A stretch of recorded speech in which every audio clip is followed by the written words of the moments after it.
Thank you very much. And now I request the other participants. Also, while coming, I request all of you to kindly bring the brochure which is there on the table with you, so that we'll have a photograph of the brochures. Other consul, honorary.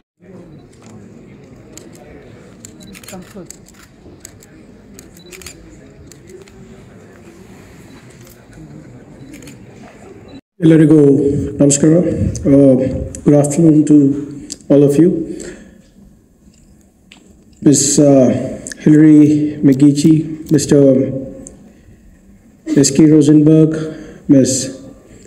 Orly Weitzman, Mr. Nakane Sutomo, Mr. Jonas Brunswick, Mr. Christopher Hodges, Ms. Ann Krimmers, Mr. James Godber, Mr. Rajappa, and all the other dignitaries, ladies and gentlemen, distinguished guests.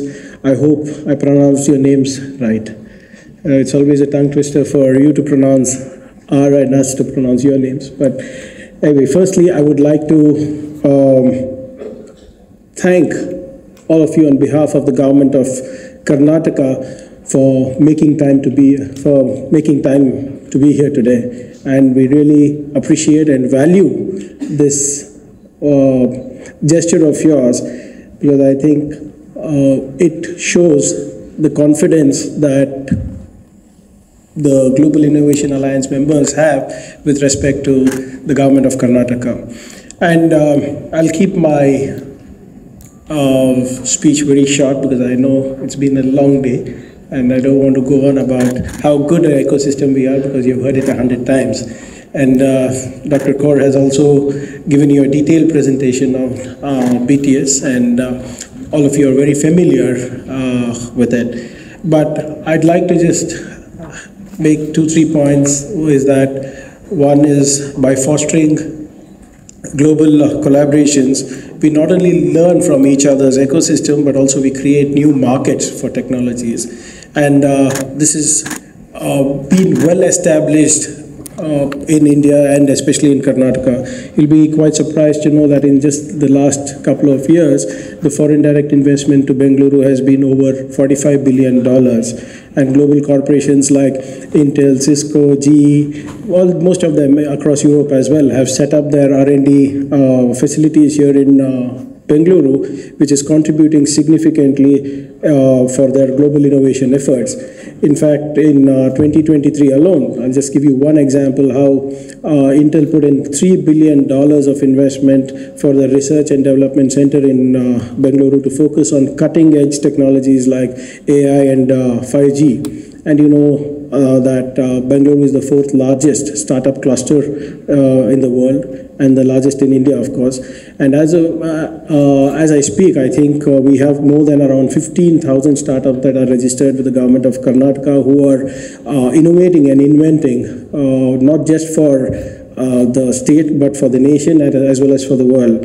And this ecosystem has led to greater collaborations, not with respect just with technology, but also with a lot of funding as well. Global venture capital firms like Sequoia Cap, Axel Partners, Tiger Global, SoftBank, all have their huge resources being pumped in the Karnataka ecosystem and the Bangalore ecosystem. Just last year, I think Sequoia Capital invested more than $2 billion in the startups that have been fostered in Karnataka. And I think the Global Innovation Alliance also has helped a lot of startups. I think a direct impact of more than 500 startups. Last year, over 37 startups have established their offices and are catering to countries like Singapore, US, Belgium, Germany, Australia, and London. I mean, without the GIA, I'm not sure if the startups that are fostered here would have had market access across the world today.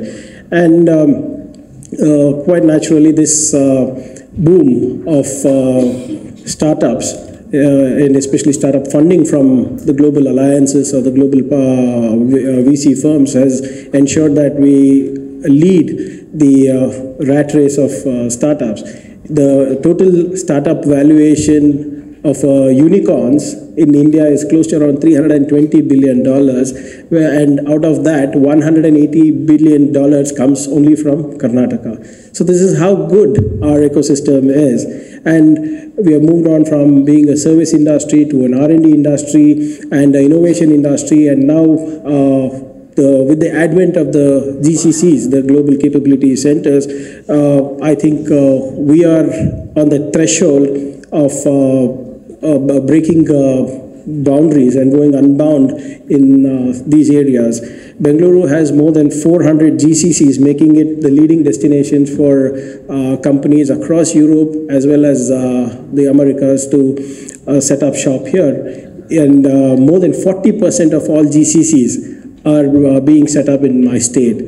And more importantly, based on the suggestions of the Global Innovation Alliance members, we are coming up with the Global Capability Center policy, and I think it should be ready in the next couple of months for a launch in BTS itself, or? Release the draft this month. So, okay, we'll release a draft this month. Dr. Kaur has promised that on the stage. On behalf of Dr. Kaur, I'm promising, so my head is on the line. So, a draft will be released this month for your evaluation, and any of our members have anything that they could add or that they could suggest so that there is ease of doing business or ease of setting up shop here in Karnataka, will be more than happy to look at it. And I think that's very, very important because with this policy, I think we will not only be changing the dynamics of the Indian economy, but also will be changing the dynamics of the economies across the globe. And more importantly, I would like to, I have a proposal which I just thought of when Mr. Hodges was talking and Ms. Krimmer was speaking about the sister cities. You know, what generally happens is that states like Karnataka and San Francisco or California generally have these sister city agreements, but they're very wide. You know, the ambit is like United Nations Charter, you can do anything. But what I'm suggesting or proposing here is that why can't we have a very specific corridor for the sister cities? So for example, if it's San Francisco, why can't we have only a startup corridor? We will do the other things later, but very specific. How about having an AI corridor? You'll be quite surprised, Ms. Hillary, that yesterday I was chatting with a couple of sports foundation, and they were suggesting that, sir, why can't we have a sports tech and a sports corridor with Melbourne? And the Netherlands CG was speaking about water management and how important it is. In fact, I'm the only state in the country who's coming up with a center of excellence in water management, and we would love to partner with Netherlands because it's a very precious resource, it's a dwindling resource. How can I ensure there are better technologies that can be used for water management? How can I preserve my source? How can I enrich my sources? How can I ensure better portability of water? How can I ensure better delivery of clean drinking water across the state or across the ecosystem? I think if we have specific corridors for clean tech with Denmark, fintech with London, probably a skill corridor with each one of you. Like you said, you don't like the word human capital, you said, but yes, of course, we are the capital for human capital.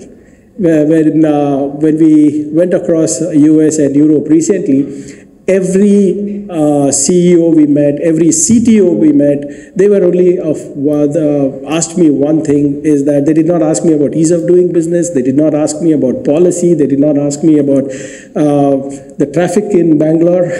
They asked me only about how can we deliver the best human resource across the globe.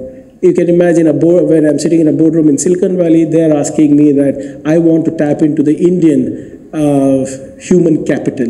And if things go well, in the next couple of days, we will be coming up with probably India's best skilling program for emerging technologies.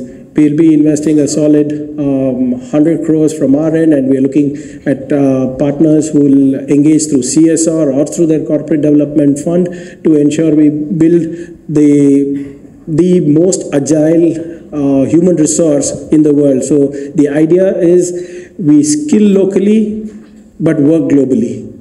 And I think the Global Innovation Alliance members will play a huge role in this. So, like I said, a sector-specific skill corridor as a sister city concept with each one of you, and a skill corridor with everybody, because that is something I can deliver very easily. That is something that I can ensure that every part of the globe there is a person from Karnataka or there is a Bengaluru working there. So to cut a long story short, the collaborations is just not about technology and learning from each other. It's about creating high quality jobs, driving economic growth, ensuring a sustainable and inclusive future for all of us.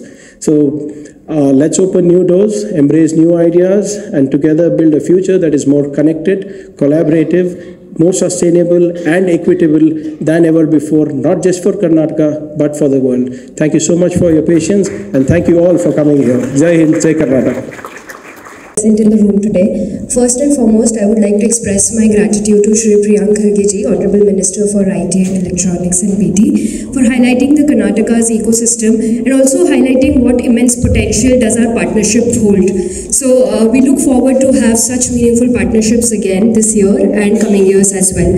Thank you, Secretary Ma'am, for giving us an overview of how GIA has evolved over the years and how BTS 2024 will be bigger, better and global this time. Speaking of global, I would like to thank each and every one of you present here from the global ecosystem, CGs, folks from embassies. I would like to express my heartfelt gratitude for joining us today and sharing with us how you would be participating in BTS and contributing to making it bigger, better and global again.